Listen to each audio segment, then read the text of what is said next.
Chapter 1. The Man from the Sea.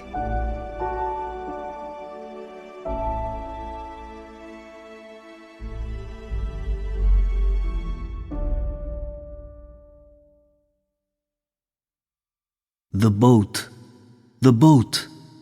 Where is it? I must find the boat. I'm cold, so cold. Oh, Lida, where are you? How can I find you? I must find you. So cold, so cold.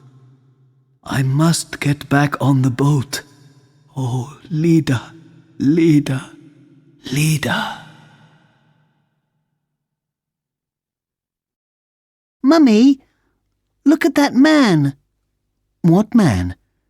That man there, by the sea. Look, his clothes are all wet.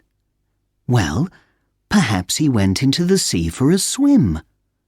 But he's wearing a shirt and trousers and shoes, Mum.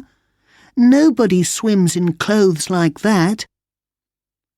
Linda Jones and her daughter Anne were on a beach by the sea in the south of England. It was 8 o'clock in the morning. It was a sunny day, but cold, not weather for swimming.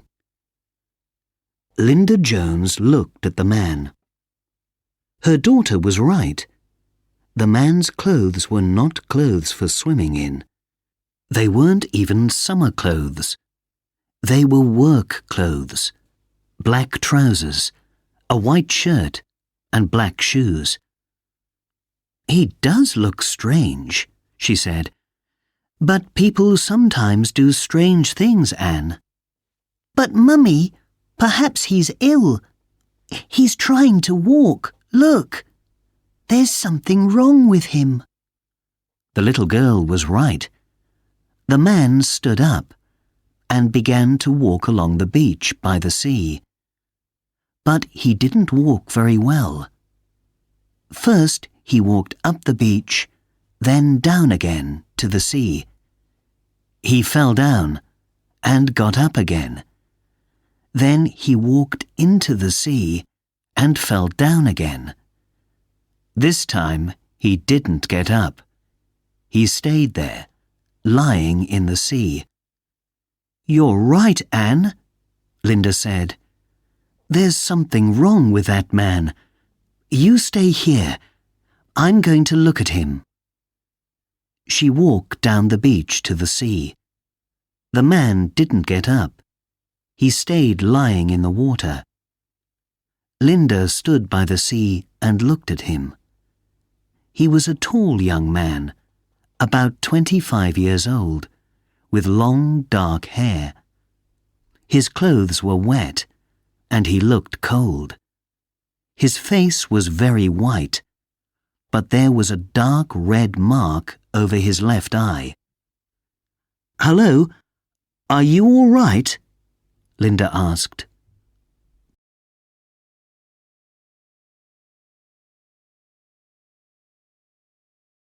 The man looked at her, but didn't say anything. Linda tried again. "You look cold," she said. "Do you need help?" The man didn't speak. He tried to get up, but he fell down again in the water. "Oh dear," she said. "You do need help, don't you?" She took off her shoes and walked into the sea.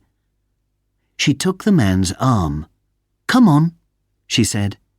"Try to stand up." She tried to help him up with one hand, and then two. But it was not easy. He was bigger than her, and she nearly fell into the sea beside him. But then she got him to his feet and helped him walk out of the sea. On the beach, he sat down again. Linda sat down next to him. "Are you hurt?" she asked. "Are you not feeling well?" The man looked at her with his strange blue eyes, but he didn't say anything. "What's your name?" Linda said. The man didn't answer.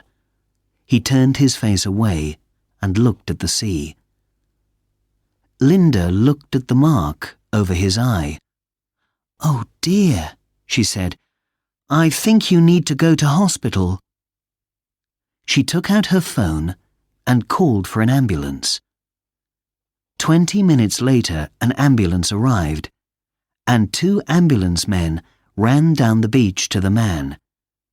They looked into his eyes, felt his hands, and asked questions.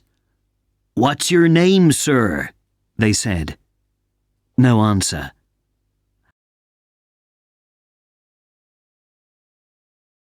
"How did you hurt your head?" they asked. "Can you move your legs?" No answer. One of the ambulance men turned to Linda Jones. "Do you know this man?" he asked. "No," said Linda. "He was like this when I found him." Suddenly, the man stood up and tried to walk away, back into the sea. But he couldn't walk well. He fell down and lay on the beach. The sea came over his legs. All his clothes were wet and he was very cold. "Come on, sir," the ambulance man said. "You're not well. You need help. We're taking you to the hospital." The 2 ambulance men helped him up and carried him into the ambulance. At the hospital, 2 nurses took off the man's wet clothes and put him in a warm bed. A young doctor came to look at him. He saw the mark on the man's face and his cold, white hands. "What happened to you?" the doctor asked. "How did you hurt your head?" The man closed his eyes and did not answer. "Who is he?" the doctor asked the nurses. "We don't know. He didn't speak to the ambulance men," a nurse said. "I asked his name, but he didn't say anything. I think he's in shock. Let's have another look at his head." The doctor moved his fingers carefully over the man's head. "Ah," he said. "There's another injury. Here, under the hair, see? Something hit him very hard here." The doctor felt the man's cold hands and feet. "How long was he in the sea, do you know?" "We don't know, doctor. We don't know anything about him, because he's not speaking." "Well, that can wait. First, we must get him warm. He's too cold. Give him lots of warm drinks and check him every hour. Let him sleep, but keep him warm all the time. Tomorrow morning, he must have a scan for that head injury." Chapter 2. The Man with No Name. Where am I? All these lights. So many people. White coats. Talking. I don't want to hear them. I don't understand their words. I must find Lida. I must help her. How can I find her? I cannot live without her. My Lida, my songbird.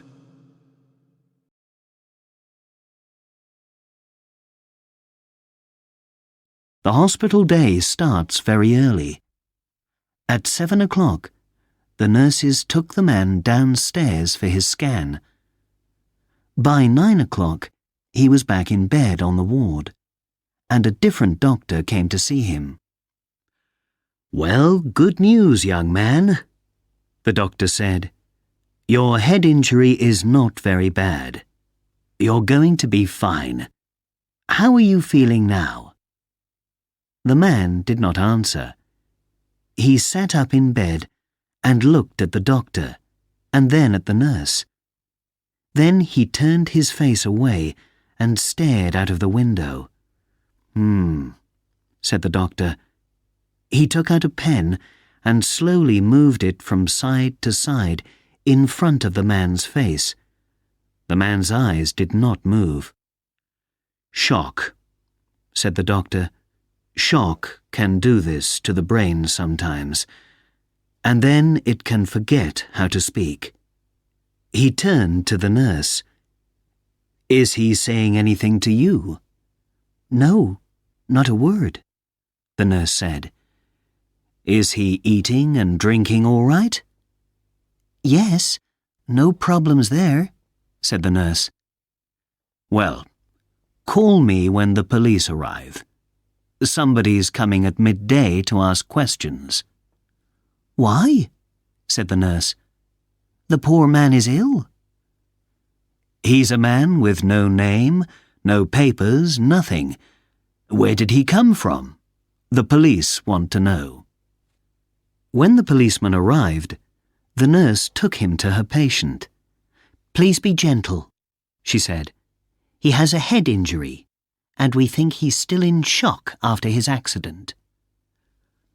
"Good afternoon, sir," the policeman said to the man in the bed. "I need to ask you some questions, please. What's your name, and where are you from?" The policeman held his pen, ready to write down the answers. But there were no answers. He tried again. "Why were you on the beach yesterday?" "Why were your clothes wet?" "Did you fall off a boat?" No answer. The man closed his eyes and turned his face to the wall. "How did you hurt your head?" "Did somebody hit you?" No answer. The policeman spoke more loudly. "Come on now, what's your name?" The nurse and the doctor then arrived. "What are you doing?" said the nurse. "There's no need to shout. He can hear very well." "But he's not answering my questions," the policeman said. "Who he is? Where does he come from?" "We don't know," said the doctor. "Can't the questions wait for a day or two? Let him rest now." They moved away from the patient's bed. "I need a name," the policeman said. "I can put a name through the police computer. Where does he come from? Is he an illegal immigrant? Did he fall off a boat full of illegal immigrants? We need to know these things. Without a name, I can't do anything. Is he even English? Was there nothing in the pockets of his clothes?" "Where are his clothes?" said the doctor. "I can find them, I think," the nurse said. She went away and came back a few minutes later with the man's clothes. They were white with salt from the seawater. There was nothing in the pockets, no papers, nothing with a name on. "What about the labels in the clothes?" the policeman said. "They can sometimes tell you something."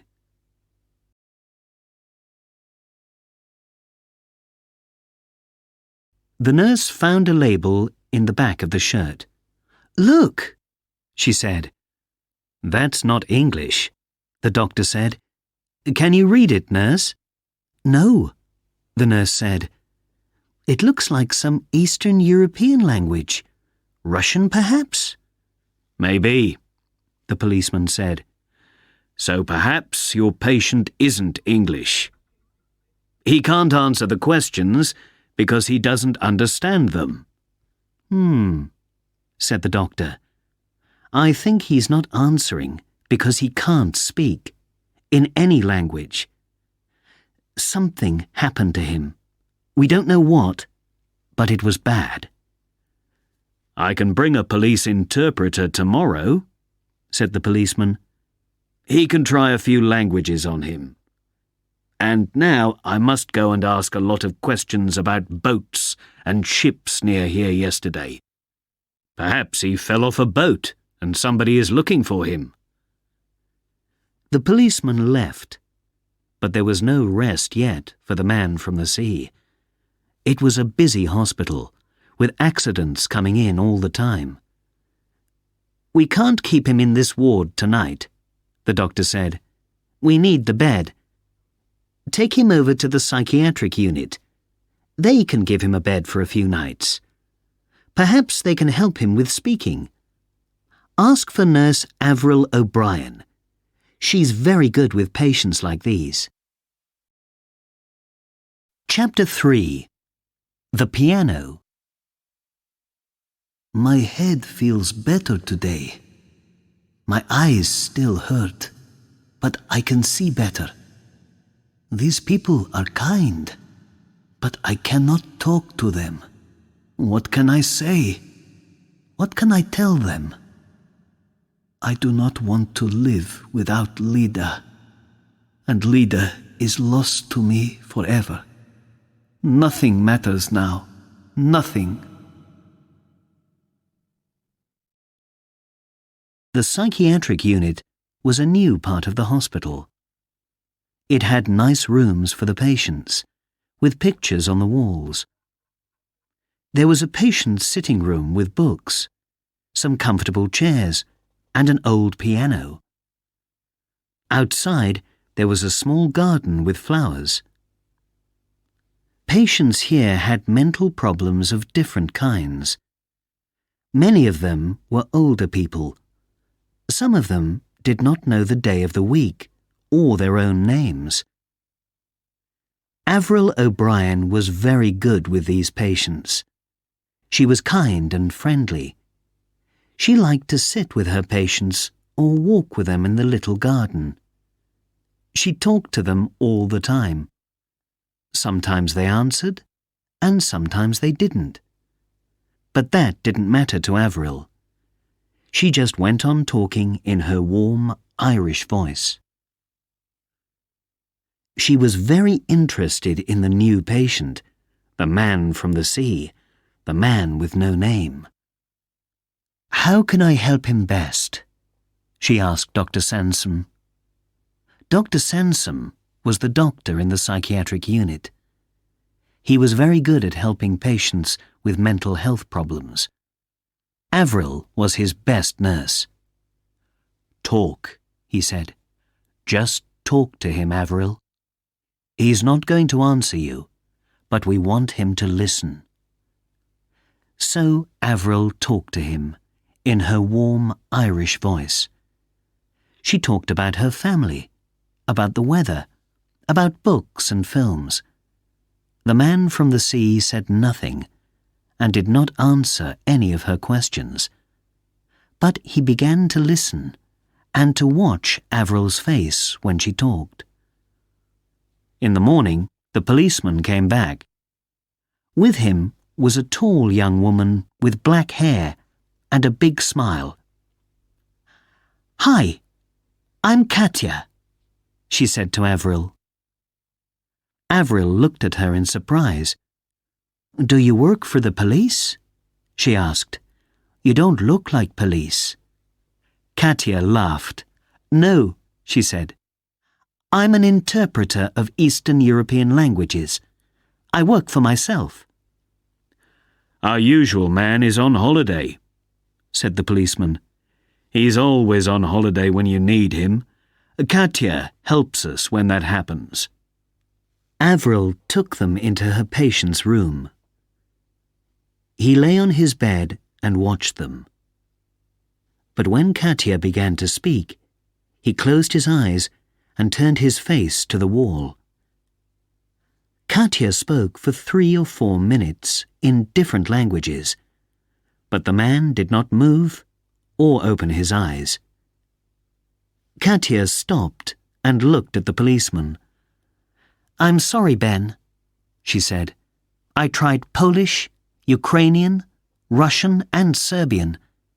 He just doesn't want to talk."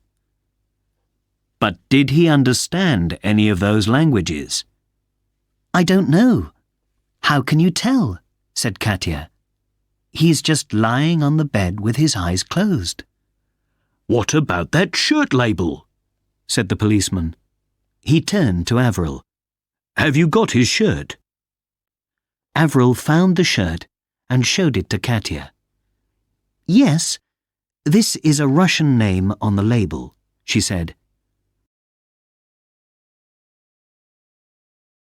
"So he's Russian then?" the policeman said happily. "Maybe," said Katya, "but you can find these shirts in Poland, in Latvia, in London even. This label is a famous shirt maker in St. Petersburg." "Well, that's no help," said the policeman. "Oh dear, this is getting very difficult. He must tell us his name. I'm going to talk to him in English again." "No, you're not," said Avril. "This is my patient, and he is not a well man. He needs to rest, to be quiet. You must leave now." She opened the door, and they all left the room. Avril closed the door quietly behind her. Outside the room, the policeman turned to Avril. "So, what do we do now, nurse?" he asked. "Wait," said Avril. "Okay. But call me when he starts talking, right?" "Of course," said Avril. She smiled at Katya, and Katya gave her a big smile back. Later in the day, Avril went into her patient's room and sat down next to him on the bed. She had a pen and some paper in her hands. "Listen," she said. "You can't talk to me, I know that. But maybe you can write or draw something, can you? Look, like this." She drew a picture on the paper and wrote something next to it. "See that?" she said. "That's a picture of me. Can't you see? And there is my name beside it, Avril O'Brien. See?" She laughed. "It's not a very good picture, I know, but you can see it's me, can't you?" She gave him the paper and pen. "Now you. Draw a picture of yourself and write your name beside it." Then she sat quietly and watched. The man took the pen and paper from her, but for a long time he sat very still and did nothing. Avril watched him with a friendly smile on her face. "Go on," she said kindly. "You can do it. It's paper. It can't hurt you. Draw a picture. Do it for me." The man looked at the paper again. Then he started to draw. His hand moved quickly across the paper. Avril sat still and watched him. It was very quiet in the room, and she could hear the sound of the pen on the paper. Then she heard another sound. It was the sound of crying. He finished the drawing and looked up. There were tears on his face. Avril took the paper from his hand. It was a drawing of a piano. "That's beautiful," she said. "A piano. Do you like piano music? Do you play the piano, maybe?" No answer. The man stared down at his hands. He did not look at Avril. Avril laughed. "Well, that's wonderful, so it is. Come with me, young man. I have something to show you."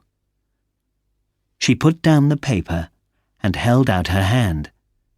The man got out of bed and went with Avril into the patient's sitting room. It was his first time in here. "Look," Avril said. "We have a piano here. One of our old patients gave it to us. Come, play something for me." The man sat in front of the piano. Avril pulled up a chair and sat next to the piano. For a long time he did nothing.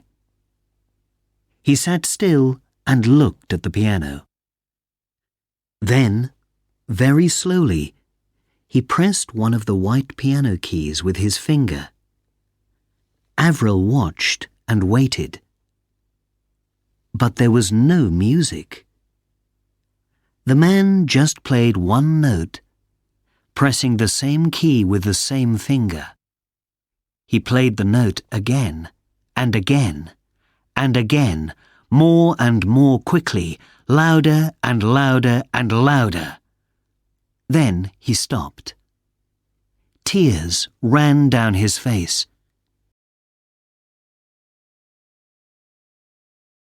He put his face in his hands and whispered one word, "Lida, Lida, Lida." Then he got up suddenly and walked quickly out of the room.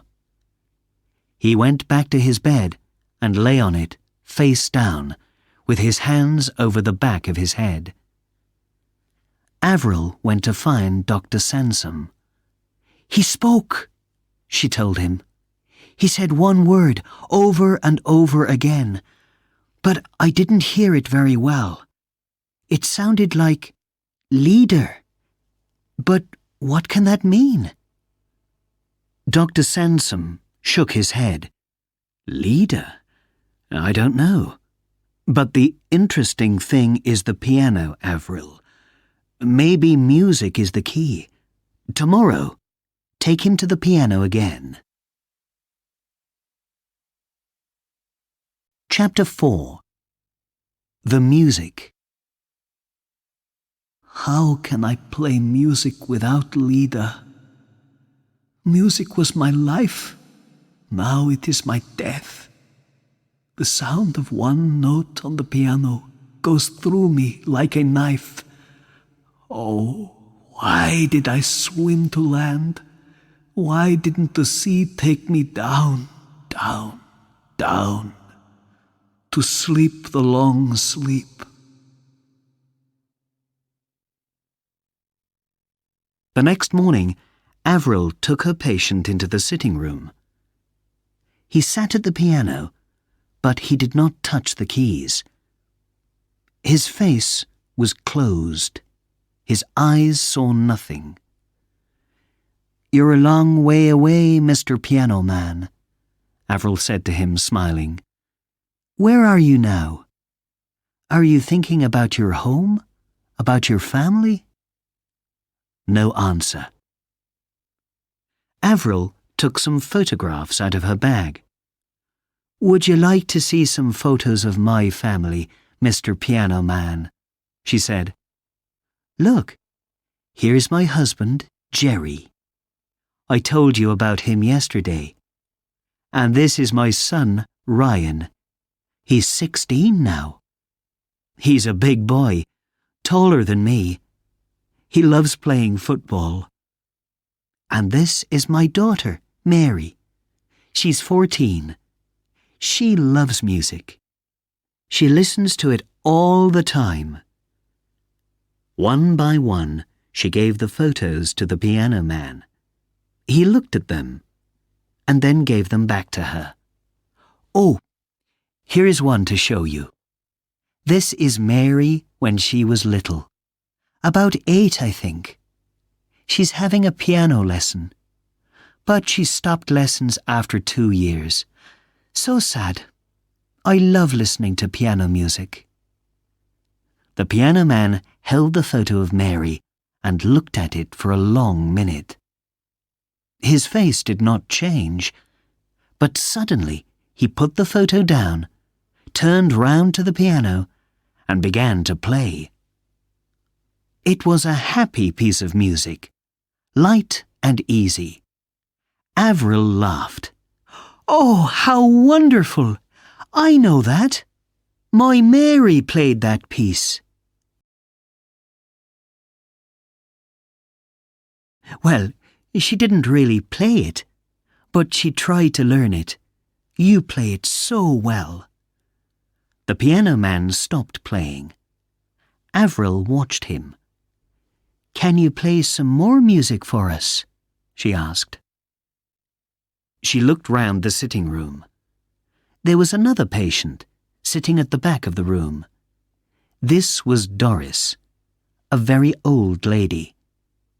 Sometimes Doris remembered things. Sometimes she didn't. "I think Doris is enjoying your music," Avril said.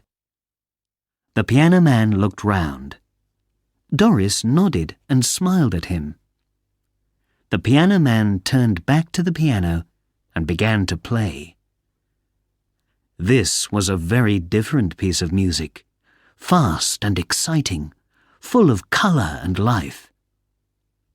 The piano man's eyes were closed. His body moved to the music, and his fingers danced over the keys. Avril watched his hands. "You're a musician, aren't you?" she said. "A pianist." All that day, the piano man was in and out of the sitting room. Sometimes he just sat at the piano. Sometimes he played fast, exciting music, slow, sad music. Then he went back to his room and lay on his bed, with his hands over his head. Then back to the piano again. Dr. Sansom came to listen to him.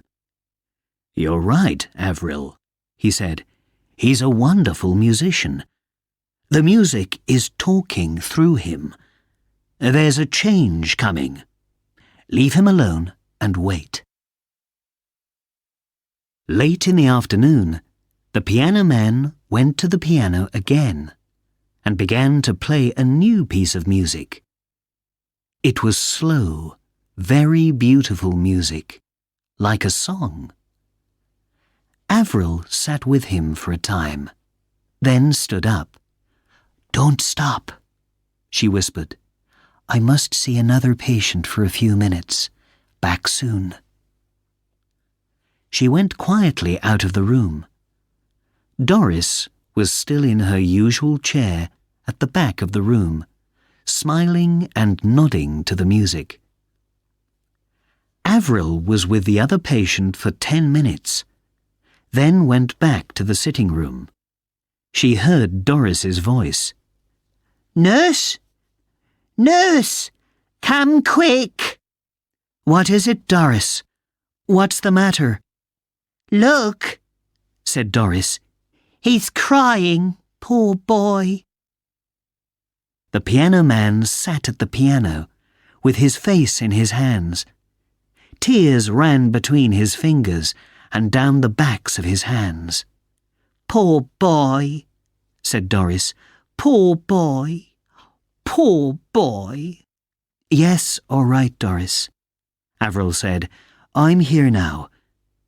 She put her hand very gently on the piano man's arm.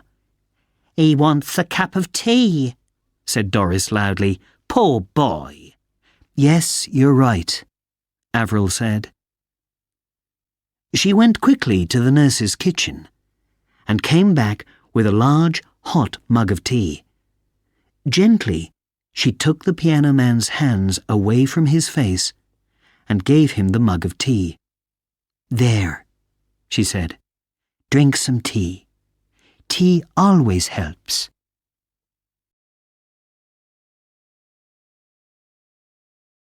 The piano man's hands closed around the hot mug. He looked up into Avril's face.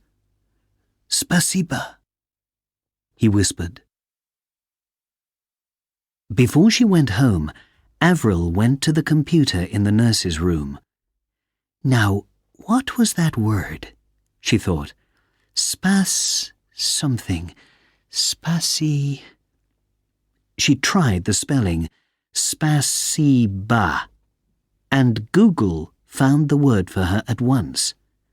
Spasiba was thank you in Russian. Chapter 5. Ludmila. When Lida and I made music, it was like falling in love every time.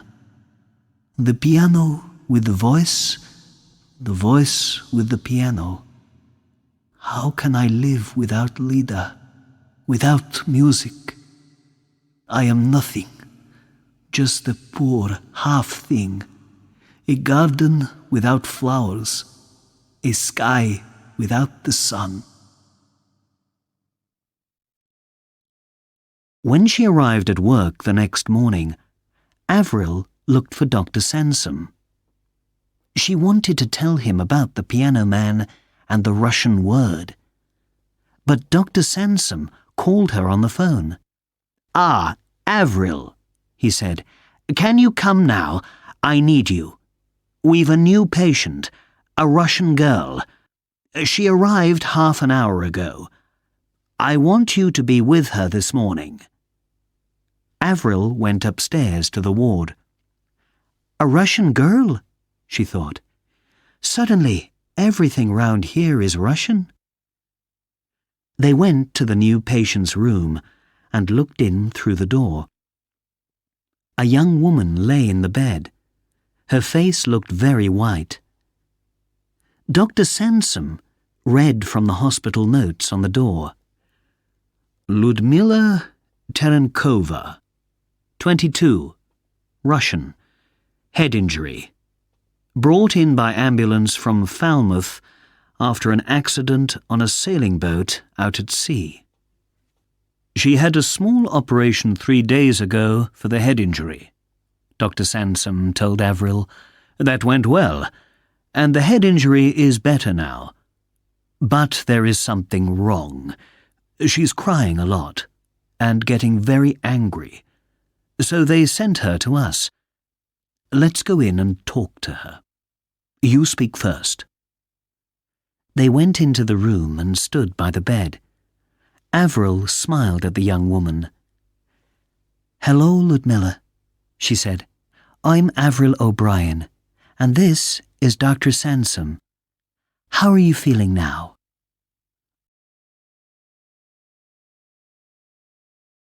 Ludmilla looked at her.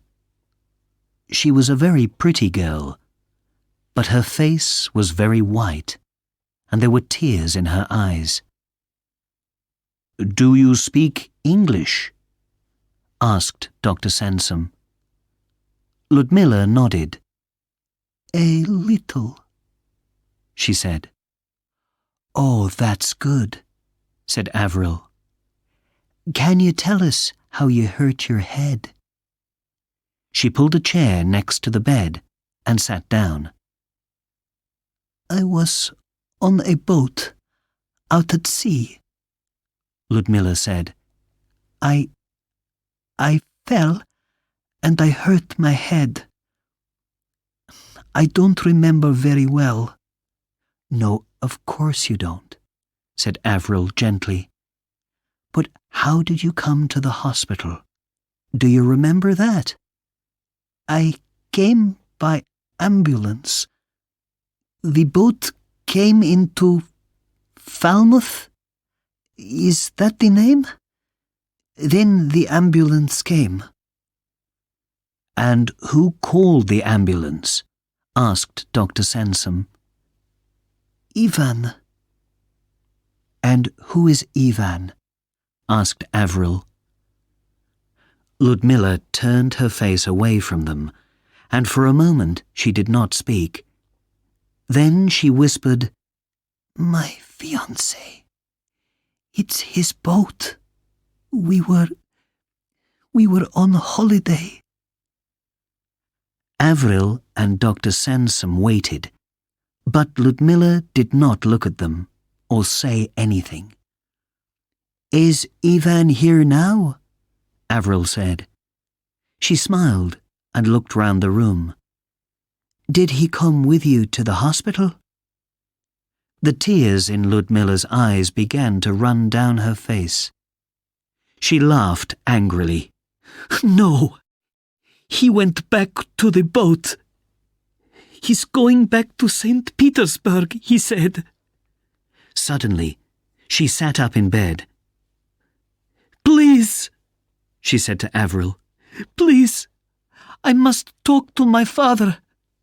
He's in St. Petersburg now. Please, get my mobile phone from my bag. It's very important. I must talk to him immediately. I must Tell him. Tears ran down her face, and she tried to get out of bed. Avril quickly put her hand on Ludmila's arm and helped her back into bed. "Shh," she said gently. "It's all right. Don't cry. Of course you can call your father.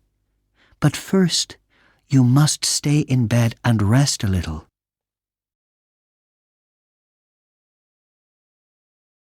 She looked up at Dr. Sansom. Dr. Sansom nodded. "Yes, rest is important, because of your head injury. Nurse O'Brien is going to get you something now to help you sleep. Everything's going to be all right, Miss Terenkova. We're here to help you." Outside the patient's room, Dr. Sansom said, "Watch her, Avril." He looked at his watch. "I must run. I have a meeting. Talk to you later." It was a busy day for Avril. She had the piano man, the Russian girl, and 3 new patients too. She came often to Ludmila's room and looked in, but Ludmila slept most of the day.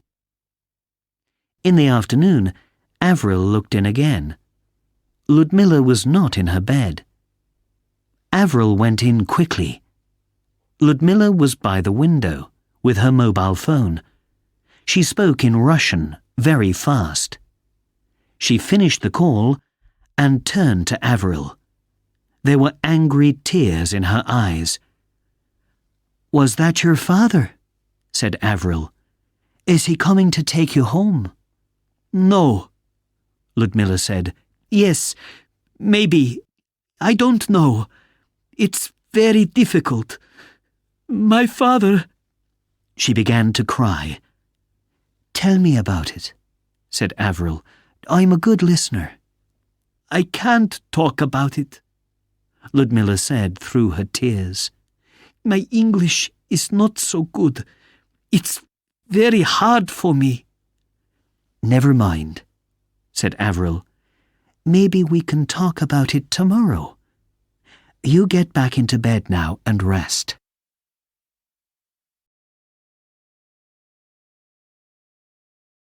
Later, Avril saw Dr. Sansom. "Can I call that Russian interpreter Katya tomorrow?" she said. "She was a very nice girl, and perhaps Ludmila can talk more easily to someone in Russian. And there's the piano man, too. He said a Russian word, so Katya can try to talk to him again." "Good," Dr. Sansom said. "Very good, Avril. Call me when the interpreter's here. I'd like to come and listen." Chapter 6. The Song. "Music hurts me, but I cannot stop playing. When I play, I think about her all the time. When I'm not playing, I still think about her. Where is she now? Is she making music? Is she sleeping? Is she thinking about me?" In the morning, Ludmila talked in Russian on her mobile phone for more than an hour, crying all the time. "What's this all about?" Dr. Sansom asked Avril. "I don't know," said Avril. "I think she's talking to her father in St. Petersburg." "We need to know her story before we can help her. When is the interpreter coming?" "At 11 o'clock. When she had a moment, Avril went to see the piano man and to sit with him for a time. He was nearly always in the patient's sitting room. He sat at the piano, sometimes playing, sometimes just sitting. When Avril talked to him, he listened, but did not speak. His hands moved gently over the piano keys. He answered her with music. Other patients went in and out of the sitting room, but Doris was always there, in her usual chair.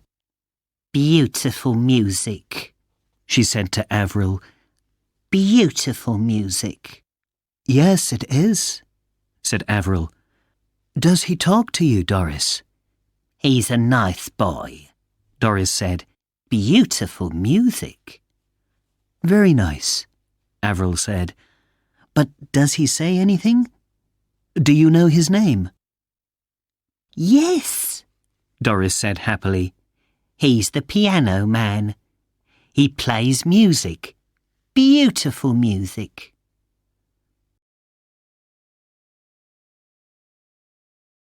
Avril went away, back to her other patients. In Ludmilla's room, it was quiet. Ludmilla lay on her bed and stared out of the window at the sky. Avril brought her a hot mug of tea. "Would you like some tea?" she said in her warm Irish voice. "Thirsty work, all that talking." Ludmilla sat up and took the tea. "Thank you." "Did you talk to your father in St. Petersburg?" Avril asked. Behind her, the door of the room was open, and sounds from the hospital came in. Suddenly, Ludmilla turned her head, and some of the hot tea went over the bed. "Hey, be careful," said Avril. But Ludmilla did not hear her. She sat very still. "What's that?" she whispered. "What's what?" Avril asked. That music," Ludmilla said. "Where's it coming from?" "It's a patient. He's playing the piano in the sitting room," Avril said. "I think he's—" "Shh! Listen," Ludmilla whispered. She put her hand on Avril's arm. "Listen." A second later, she was out of the bed and running. She ran out of her room, past the other rooms, and along to the patient's sitting room at the end. Avril ran after her. "Wait!" she called.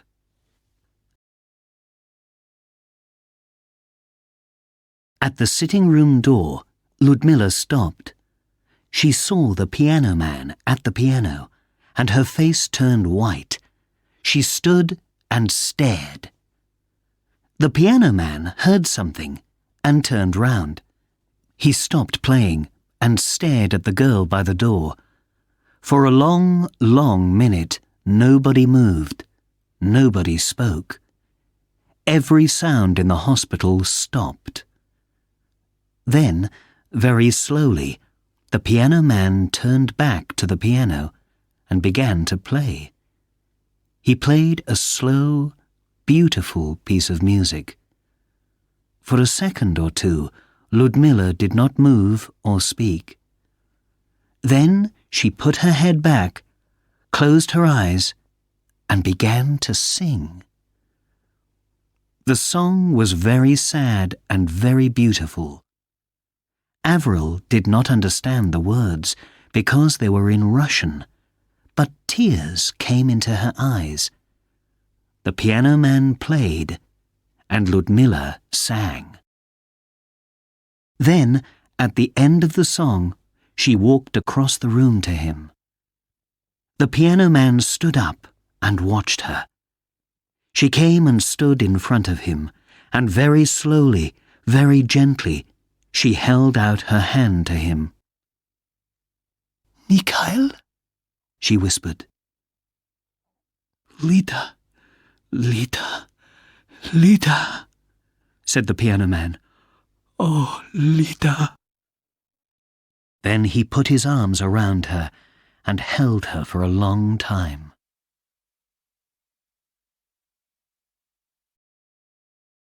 Chapter 7. A Russian Love Story. How strange life is. One minute it is dark, without hope, and the next minute there is wonderful light, and everything can begin again. I am afraid of nothing now that I hold Lida in my arms once more. For a long time, maybe 2 minutes, the piano man and Ludmilla stood there with their arms around each other. Then they began to talk. They spoke in Russian, very fast, and they didn't stop.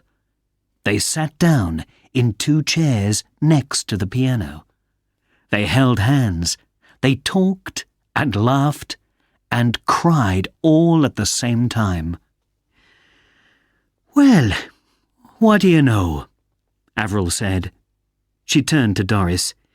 "So when he said that word at the piano, it wasn't the word leader. It was the name of a girl. Lida."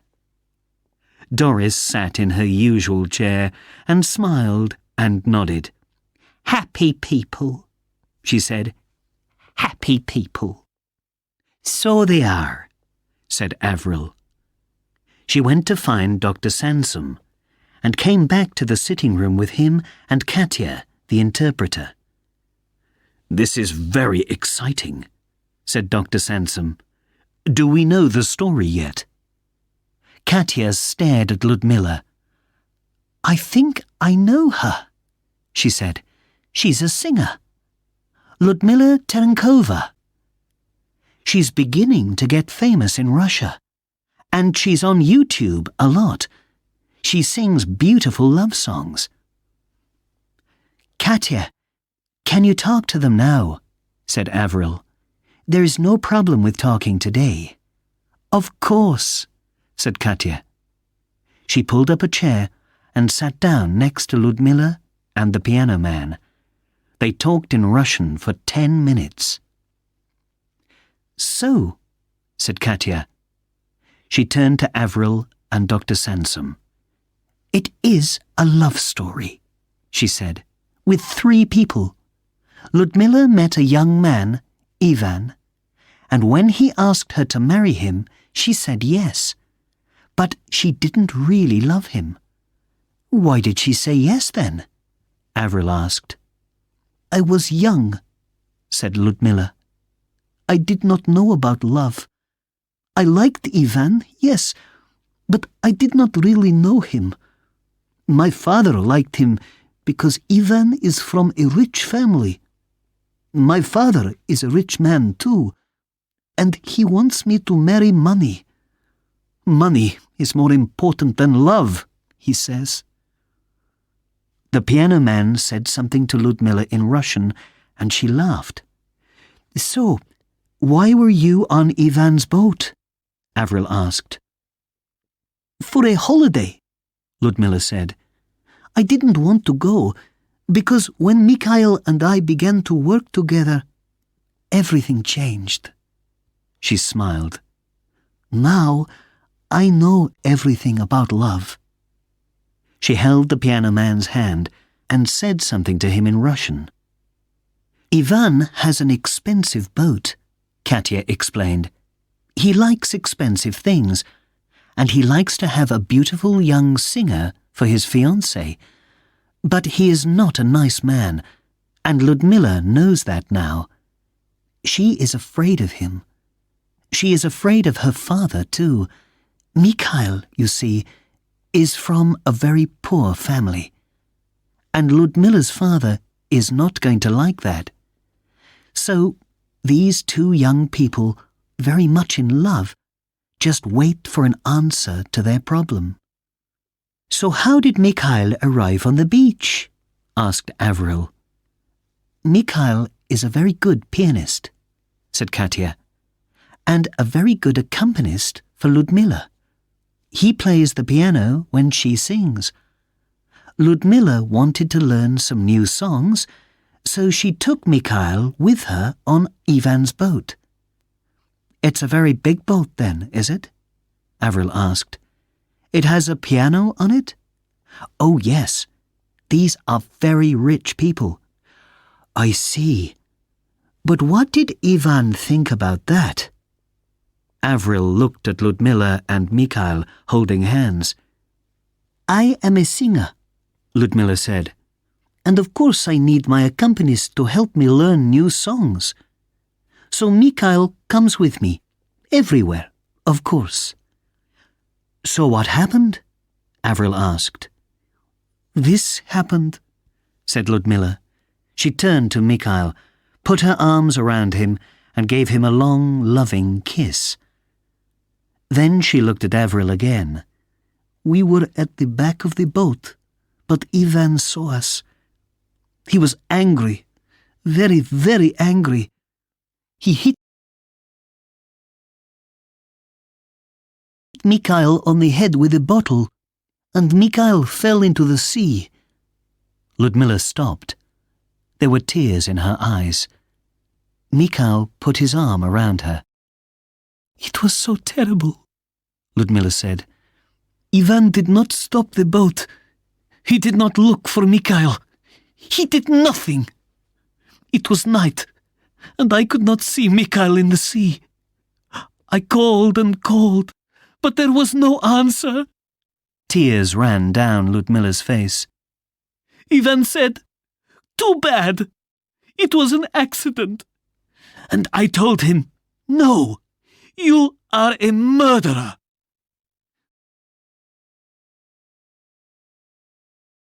Then he hit me. He hit me on the head. And after that, I knew nothing. When I opened my eyes again, I was in Falmouth. Ivan carried me off the boat and told a story about an accident at sea. Blah, blah, blah. Then he ran away, back to his boat, back to Russia. I never want to see him again. Mikhail put his hand on Ludmilla's hair and looked into her eyes. He tried to kill you, Ludmilla. So I kill him with these. He held up his hands. I kill him with my 2 hands. Ludmilla quickly took Mikhail's hands in hers. No, Mikhail, no, no, no. We must forget Ivan now.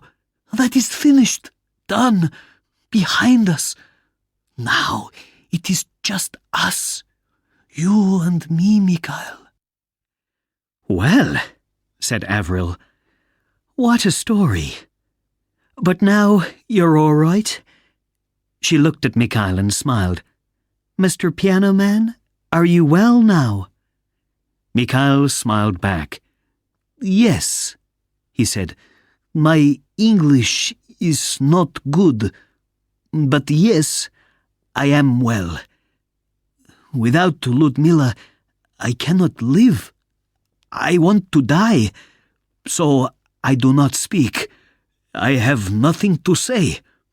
But now... He smiled at Ludmilla. But what happens next? Asked Avril. And what about Ivan? My father is very angry about Ivan, said Ludmilla. Ivan is his problem now. He's talking to the police in St. Petersburg about him. I can go to Italy, my father says, to my grandmother in Verona. She was a singer too. She looked at Mikhail and laughed. Now I must call my father and tell him about Mikhail, alive and well. And Mikhail can come with me to Italy. Yes, Mikhail? There we can make music. Beautiful music. Listen. She pulled Mikhail laughing to the piano. Mikhail sat down and began to play, and Ludmilla began to sing. Suddenly, the room was full of music.